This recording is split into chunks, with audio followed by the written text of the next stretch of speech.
Dr. Lindsey and Wendy here. This is a two-for video. These are two younger guys. One's at 5.5 months and one's at 6.5 months out from roughly 2,500 graft cases. So here's both of them before. And then here they both are at the end of the case. And here they are at a month. And here's a scar check at a month. And then this is at 5 months, or 5.5 months, and this is at 6 months. And so it's typically about half grown. Yeah.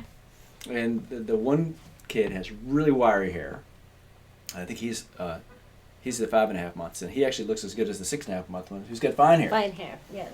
So, I got a couple young fellows recently asked, why don't I do any videos at 5 or 6 months? Well, here you go. There's 5.5 or 6 months. If we can help you, give us a call. Thanks.